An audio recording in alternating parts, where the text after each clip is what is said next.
नमस्कार दर्शकों, संस्कृति केशवकुल चैनल में आज हमारे बीच में उपस्थित हैं श्री कैलाश नारायण मालवी कृष्ण जी। नमस्कार। नमस्कार, सबों को नमस्कार। कृष्ण जी के बारे में हम बताना चाहते हैं कि आपने सेना में बहुत कम उम्र से ही सेना में नौकरी करी, देश की सेवा करी और उसमें रिटायरमेंट के बाद खाली बिल्कुल नहीं बैठे। उसके बाद वो रेलवे में उन्होंने काफी लंबे समय तक अपनी सेवाएं दी और उसके बाद साहित्य के क्षेत्र में जुड़े। आइए जानते हैं श्री कैलाश नारायण मालवी कृष्ण जी को उन्हीं की जुबानी।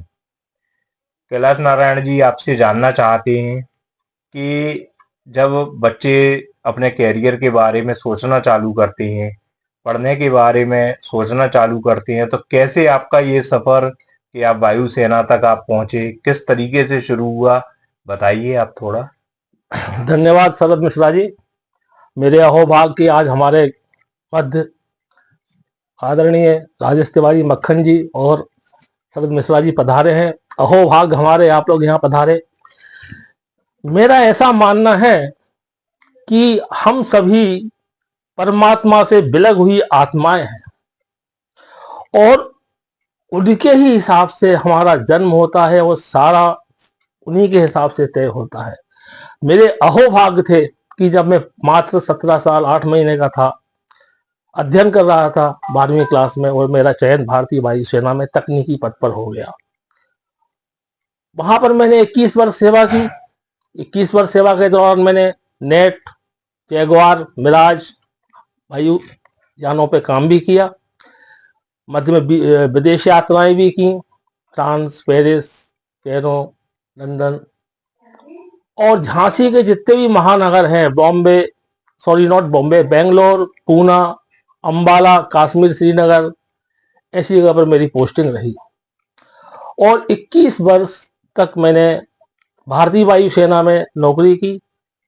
तदुपरांत वहां से जूनियर वारंटर सब अफसर पद से मैं सेवानिवृत्त हुआ। यहाँ पर आने के बाद मैंने, क्योंकि साथ साथ में अध्ययन भी करता रहा था, तो मैंने MA LLB किया था। तो 3 साल मैंने वकालत की, रजिस्टर्ड एडवोकेट हूं मैं अभी भी। इसी दौरान भूतपूर्व सैनिकों को जो सर्विस मिल जाती है, तो मेरे को रेलवे में स्टेशन उप प्रबंधक, जिसको स्टेशन मास्टर कहते हैं, उसके रूप में सेवा करने का सौभाग्य मिला। मैं 20 साल तक मैंने स्टेशन मास्टर के रूप में सेवा की रेलवे में। अंत में मैं झांसी से ही उप स्टेशन प्रबंधक के पद से सन 2016 में रिटायर हुआ। साहित्य के क्षेत्र में हर व्यक्ति कभी ना कभी मुकाम में नहीं आ पाता, लेकिन सैनिक होने के नाते साहित्य से जुड़ाव मतलब ऐसा है जैसे पूर्व और पश्चिम का मिलन। जहां आपने देश की सेवा करी, आप बॉर्डर पे आप रहे, काफी आपने देशाटन भी काफी किया। तो ये जानना चाहते कि साहित्य के क्षेत्र में आपका लगाव के ऐसी कौन सी प्रेरणा स्रोत रहे या ऐसे कौन से आपके मार्गदर्शक रहे कि जिनकी वजह से आप साहित्य में आए। परम पूजनीय कीर्ति से श्री सीताराम गुप्ता जी हमारे हिंदी के क्लास टीचर थे। 9वीं 10वीं में उन्होंने हमको पढ़ाया। मैं फ्लाइट सार्जेंट भी NCC में रहा करता था, वो भी थे। और इसके अलावा सारे के सारे जितने भी हमारे शिक्षक थे, बहुत ही प्रेरणादायक थे और मेरा हिंदी में बहुत रुझान रहा, तो उनकी प्रेरणा से हिंदी में की तरफ मेरा ज़्यादा रुझान रहा। मैंने कविता करना शुरू कर दिया था जब मैं 7वीं 8वीं क्लास में ही पढ़ता था। और मेरी पहली कविता जैसी थी कि यह तो एक जवान है, खाकी रंग की वर्दी वाला, सर पर टोप लगाने वाला, बंदूक साथ में रखने वाला, अरे मेरा आलीशान है, ये तो एक जवान है। तो 7वीं 8वीं में एक स्फूर्ति सी फूटी थी। और मैं NCC अरविंद में भी फ्लाइट सार्जेंट रहा, पहले साल कैडेट रहा, द्वितीय वर्ष में 2 वर्ष का कोर्स होता है, फ्लाइट सार्जेंट रहा। तो एक अनुभूति थी देश के प्रति कि हम देश के लिए कुछ करें। और इसी वजह से संभवतः मैं जब 12वीं क्लास में अध्ययन ही कर रहा था, तो मेरा चयन भारतीय वायुसेना में हो गया। बहुत आपने वायुसेना में लंबे समय तक आपने योगदान किया और आपने छोटे से ही कविता लिखना चालू कर दिया था, पढ़ना चालू कर दिया था। तो ये जानना चाहते हैं कि कोई आप अपनी ऐसी कविता जो देशभक्ति से ओतप्रोत हो, आप हमारे दर्शकों को देना चाहें? अवश्य। देखिए, रानी लक्ष्मीबाई को मैं झांसी की माता श्री मानता हूँ। वीरांगना थी वो, और हम बड़े भाग्यशाली हैं कि हम यहाँ झांसी में रहते हैं। मेरा रिटायरमेंट पूना से हुआ था। कई मेरे मित्र पूना और बेंगलोर में सेटल हो गए, लेकिन मैं नहीं हुआ। मैं अपनी झांसी में आया और यहाँ पर सेटल हुआ। ये हमारी वीरांगना की नगरी है। और मैंने एक कविता ऐसी बनाई है जो इतनी वायरल है, और मेरे को जो यहाँ पर जितने भी वरिष्ठ लोग हैं वो सभी कहते हैं कि ये कविता संभव है कि आपकी, क्योंकि कई लोग ऐसे हुए हैं उनका रिकॉग्निशन नहीं हो पाया है समय पे, उनके जाने के बाद हुआ। तो आपके सामने 4 लाइन की कविता प्रस्तुत कर रहा हूं। मैं झांसी नहीं दूंगी, ललकार व्योम में गूंज गई, रानी लक्ष्मी बाई की गर्जना हरिदल को भूंज गई। झन झन झंझना उठी तलवार झलकारी बाई की, कट कट कर गिरन लगे फिरंगियों के मुंड। दामनी सी दमक उठी, चपला सी चमक उठी, चील कौवे खाए फिरंगियों के रुंड। कविता लंबी है लेकिन 2 ही ये है। तो एक सेन और लास्ट की 2 लाइनें हैं कि कड़ कड़ कर किले से कड़क उठी कड़क बिजली, भवानी शंकर तोप गोले बरसाती, हरिदल का करती दमन। रानी लक्ष्मीबाई और उनकी सेना को सत सत नमन। मेरा ये परम सौभाग्य है कि मैं झांसी नगरी में निवास करता हूँ। आपसे जानना चाहते हैं कि आप 2016 में रिटायर हुए। बहुत ही कम समय में आपने अपना नाम पूरा झांसी में अपने प्रतिष्ठित कर लिया। आपके द्वारा लिखे हुए काव्य जो आप कविताएं सुनाते हैं, दर्शक लोग अभिभूत हो जाते हैं। स्वरमय और स्वर साधक हैं आप। तो स्वर के साथ आपने मतलब जो साहित्य का जो ज्ञान है आपको, और स्वर साधना, इन दोनों के मेल के बारे में आप किस तरीके से देखते हैं, थोड़ा जानना चाहती हैं? देखिए, साहित्य के प्रति रुझान तो बचपन से था। कविताओं का लेखन करता था, लेख भी लिखता था। बस ये था कि इन सेवाओं में जब मैं रहा तो मुझे एकदम सन्निकट होने का एक जगह सौभाग्य प्राप्त नहीं हुआ। बाकी मैं ये समझता हूँ कि कविता तो मेरे रग रग में थी, और उसमें लयबद्धता आई वो श्री राम जी की कृपा को मानता हूँ, क्योंकि ये सारी कृपा है, और सरस्वती माँ जी की कृपा को मैं मानता हूँ। इस वजह से मेरे जीवन में ये हुआ है, और लेखन तो मेरा अनवरत रूप से जारी रहा है। कई बार इच्छा हुई छपवाने की, लेकिन मैं समझता था कि लेखन ही मेरा कार्य है, और लिखता रहा हूँ मैं। आशा करते हैं, आपने काफी कुछ लिखा है, बहुत जल्दी आपकी कुछ पुस्तकें प्रकाशित भी होंगी। और जानना चाहते हैं कि जब आप मंच पर जाते हैं तो आपको कई साहित्यकारों से मुलाकात भी होती है, कई लोग आपसे परिचय में भी आते हैं, लेकिन जब आप अपना काव्य सुनाते हैं, अपनी कविता आप सुनाते हैं, तो सभी दर्शक चाहते हैं आपकी कविताओं को, मंत्रमुग्ध हो जाते हैं। तो जो आपसे हमारा प्रश्न है वो यह है कि मंच पे जब आप कविताएं, तो उस समय आप कैसा, आपको अनुभूति होती है उस जी समय? शरद जी, मेरे सामने मंच पर गणेश जी, सरस्वती जी और राम जी आ जाते हैं, उस प्रकार से होती है। जैसे गणेश जी के लिए मैंने कविता बनाई है। प्रथम विराजो गणपति देवा, हम करते साहित्य की सेवा। प्रथम विराजो गणपति देवा। फिर माँ सरस्वती के बारे में वंदना की जो मैंने कविता बनाई है, काफी लंबी है, सिर्फ 2 लाइन सुनाता हूँ। बर दो माँ हंस वाहनी, बर दो माँ विद्यादायिनी, 2 और मेरी इच्छा क्या है, देखिए आप। मैं सरस्वती सुत जग में कहाऊं मेरी, मैं सरस्वती सुत जग में कहाऊं, मेधा प्रज्ञा जागृत कर दो। क्योंकि बुद्धि विवेक तो हम लोगों का जागृत है ही मेधा प्रज्ञा और अगले स्तर पे, और इनका साथ मिलता है। फिर राम जी के लिए जब राम लला आए, इस कविता को मैं बहुत गाता हूँ, लोग बहुत पसंद करते हैं, 4 लाइनें तो सुनते ही हैं। राम लला जब से घर आए, राम लला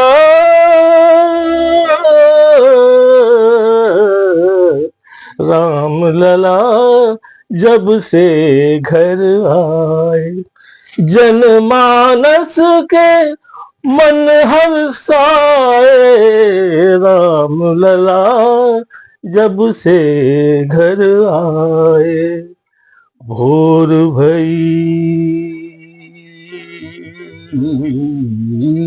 भोर भई भागा अंधियारा, चमका भारत देश हमारा, तम जग से विलीन हो गया, सूर्य वंश ने कदम बढ़ाए, राम लला जब से घर आए। मैं समझता हूँ वैसे तो सभी लोग अभिभूत करते हैं, लेकिन गणेश जी, माँ सरस्वती और श्री राम, सिया राम मैं सब जग जाने, करूं प्रणाम जोर जुग पानी।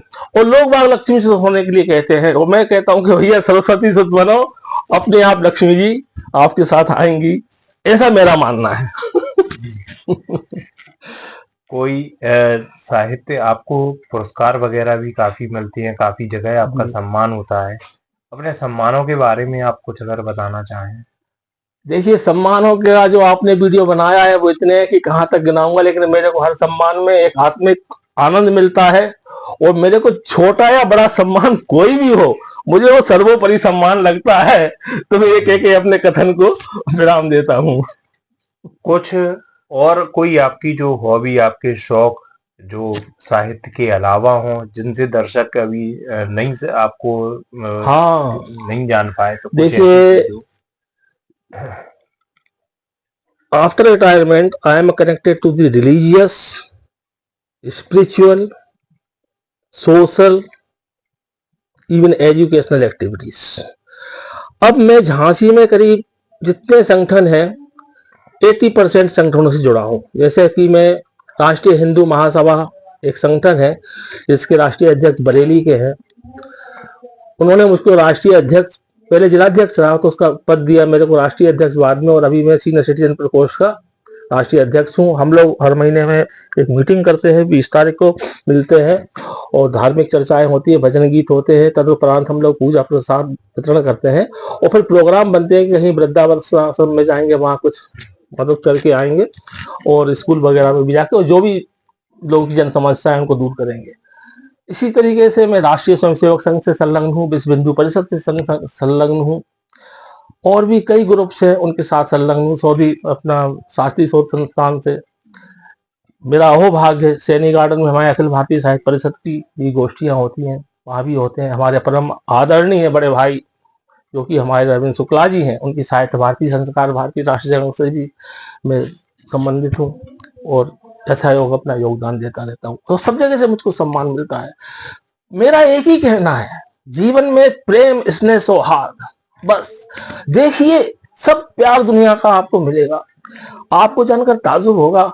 अब मैं उस लेवल पे आने की कोशिश कर रहा हूँ कि भैया ये कोई दुख नाम की चीज होती है, क्रोध नाम की होती है, मैं कहूँगा मुझे नहीं मालूम ये शब्द कौन से होते हैं, निंदा मुझे नहीं मालूम। मानव अगर प्रेम, स्नेह, सौहार्द के सब सूत्र को लेके चले तो आनंद आता है, और मानव बन जाए जग सारा, यह है पुनीत संकल्प हमारा।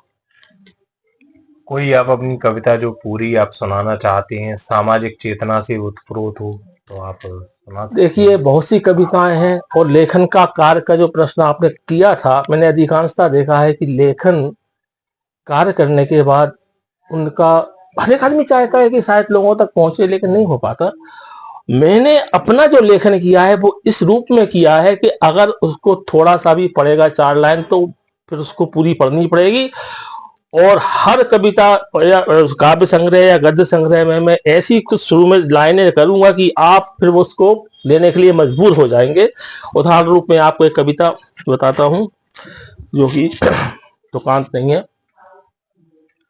कलयुग के आंगन में सत्य ने एक पादप रोपा, यह सोचकर कि वृद्धावस्था में ये पादप वृक्ष बन जाएगा और इसकी ठंडी छाव में मेरे को थोड़ा सा विश्राम मिलेगा, आराम मिलेगा, पक्षियों को बसेरा मिलेगा, आने जाने वाले पथिकों का जो है कि श्रम थकान दूर होगी। पादप बड़ा हुआ,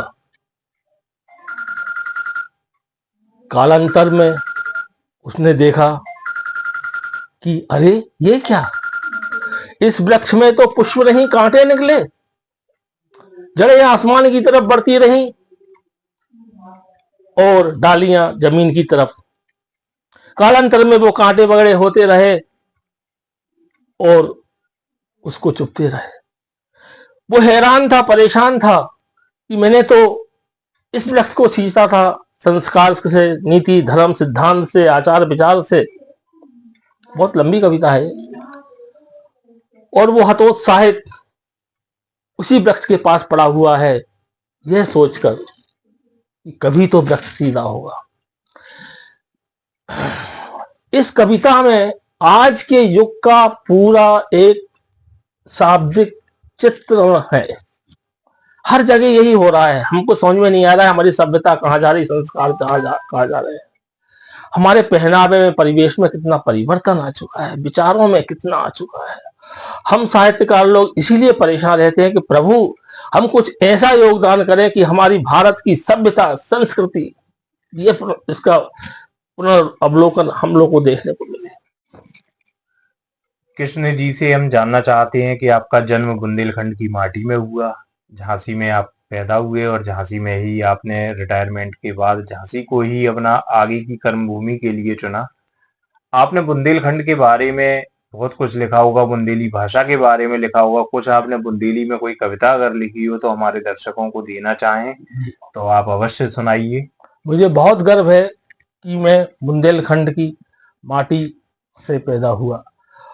वीरांगना लक्ष्मीबाई के बारे में मैंने कभी तक आप गायन कर ही चुका हूँ। अब एक बुंदेलखंडी आपको मैं हास्य रस की थोड़ी सी बताता हूँ। देवर भाभी के बीच नोकझोंक हो रही है। उन्होंने लला अलोने लला, काय खोले आए खाली डला। दोनों माने अच्छा, अलोना माने इसमें कम नमक होता है। बुंदेलखंडी भाषा के शब्द है। मैंने मंगाई थी तो से घास फूस, एक शेर कुटी पसेरी बड़ी भूस, इते उते गिरते काय लला, काय खोले आओ जो खाली डला। मोड़ी मोड़ा भुन सारे से रो रहे, खसम जू चदरा तान के सो रहे, भैया खो अपने घर आओ लला, उन्होंने लला। चाय बना रही गटक के जइयो, मोड़ा मोड़ी के लाने बिस्किट लइयो, गैया से दूध जरा काढ़ो लला, उन्होंने लला। ठटरी बंद जाए ऐसे खसम की, लुगाई की फिकर है ना बच्चन की, लचालच निकल जाएगा की ठठरी लला, उन्होंने लला। तो ये एक बुंदेलखंडी का इस तरीके से हमारे सांस्कृतिक कार्यक्रमों में काफी अच्छा आनंद आता है। तो ये आपको एक खास रस की कविता भी मैंने आपके सामने। आपने बहुत अच्छा बुंदेली का आपने कविता सुनाई। हास्य की ये कविता थी। लोग निश्चित रूप से सुन के बहुत उन्हें अच्छा लगा होगा, उनका मनोरंजन होगा, इस कविता को सुनेंगे। आपने कुछ गजल वगैरह भी लिखी है, एक गजल आपकी बहुत फेमस है। जी हाँ, देखिए सभी विधाओं में मैंने लिखा हुआ है, सभी रस है, सभी अलंकार समास और सारी विधाओं में तो एक मेरी गजल है, वो बहुत अच्छी है, आध्यात्मिक रूप दिखेगा आपको उसमें। है ऐसा कोई फसाना जो सबको हंसा दे, है ऐसा कोई बहाना जो सब कुछ भुला दे। मैं अकेला था जुड़कर कितना हो गया हूँ, सबों को हटा दे, मुझे अकेला बना दे। रोज सोता हूँ तो मेरी मौत होती है, फिर मरने के लिए सुबह फिर से जगा दे। जिंदगी के सफर में यारों मैं थक गया हूँ, मैं कौन हूँ क्यों आया कोई इतना बता दे। अंतिम है, मेरे यारों में बस इतनी इल्तिजा कर रहा हूँ, जुदा हुआ था मैं जिससे अब उससे मिला दे। बहुत खूब। हमारे बीच में थे आदरणीय कैलाश नारायण मालवीय कृष्ण जी। आप हमारे संस्कृति केशवकुल चैनल के बारे में कुछ बताना चाहेंगे? हर एक व्यक्ति चाहता है, साहित्यकार, कवि, लेखक, कि हमारा जो भारतीय संस्कृति है और जो हमारी विधाएं हैं उनका प्रचार प्रसार हो। मैं समझता हूँ एकमात्र झांसी में, बल्कि पूरे बुंदेलखंड में, कि सब कुल जो सांस्कृतिक कार्यक्रमों का आयोजन करके और इस तरह के रिकॉर्डिंग करके प्रचारित प्रसारित करते हैं, सबों को बहुत पसंद आती है, लोग चर्चा में रहते हैं।